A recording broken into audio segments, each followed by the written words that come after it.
பட்டு புதுசுங்கிறதுனால எனக்கு அதை பத்தி அதிகம் தெரியல. இப்ப ஃபாதர் சொல்லியிருக்காங்க, நான் ஃபாதர்கிட்ட சொல்லியிருக்கேன். நானும் உங்களை மாதிரி ஒரு ஆர்சிபிசி இருந்தேன்.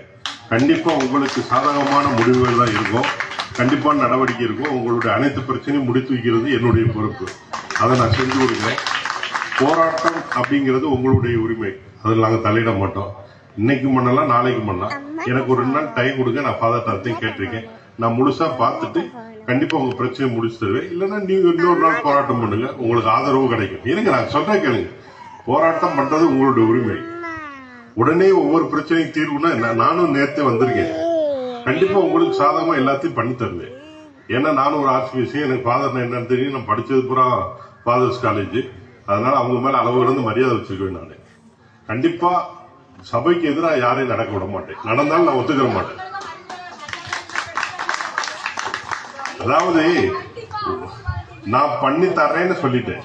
ஒரு சம்பவம் நடந்துருச்சு, அவன் ஒரு ஃபாதரோட அங்கில கை வச்சா அவன் ஆண்டவர் மேல கை வைக்கிற மாதிரி, அவன் குடும்பம் நாசமா போகும். அதனால நீங்க அதெல்லாம் நினைக்காதீங்க. என்னுடைய நடவடிக்கை கடுமையா இருக்கும். போக போக நீங்க தெரிஞ்சுக்கிறீங்க என்னை பத்தி.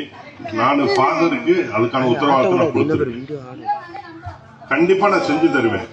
இந்த நம்ம நிர்வாகம் நல்லபடியா செயல்படுறதுக்கு எதற்கு ஒத்துழைப்பு நான் கொடுப்பேன். உங்களுக்கு எந்த பிரச்சனையா முடிச்சு விடுறது என்னுடைய கடமை.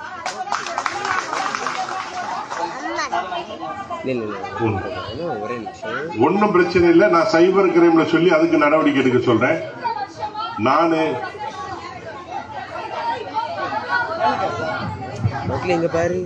கண்டிப்பா செய்யறேன். நான் ஃபாதர்கிட்ட கலந்து பேசிட்டு என்ன செய்யலாங்கிறத நாங்க டிஸ்கஸ் பண்ணிட்டு ஃபாதரோட முடிவு எப்படியோ அது தெரிஞ்சு நான் கண்டிப்பா பண்ணித்தரேன்.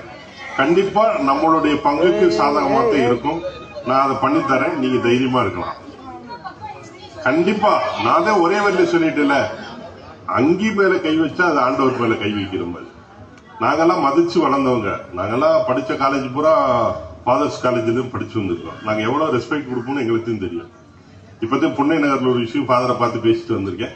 அதனால நீங்க டிஃபன் வாங்கி கொடுங்க, மக்கள் சாப்பிட்டு போங்க. நான் ஃபாதர்கிட்ட பேசிட்டு அதுக்கான நடவடிக்கை நான் கண்டிப்பா எடுப்பேன். ரொம்ப நன்றி. காவல் ஆய்வாளர் சார் இன்னைக்கு தான் வந்திருக்காங்க. வந்த உடனே இப்படி ஒரு பிரச்சனை, ஆனால் நல்ல தீர்வை எடுத்து தரேன்னு சொல்லியிருக்காங்க. அவங்களுக்கு நம்ம அனைவரும் சார்பாக நன்றியை தெரிவித்துக் கொள்கிறோம். Thank you sir. அப்ப ஒரு சின்ன 2 கடிதம் எழுதணும். எல்லாரும் எழுதி வாசிச்சுட்டு அடுத்த வீட்டுக்கு போகலாம். சரியா? அப்ப அந்தோனி அந்த பேப்பரை கொண்டு வாங்க. Okay, thank you.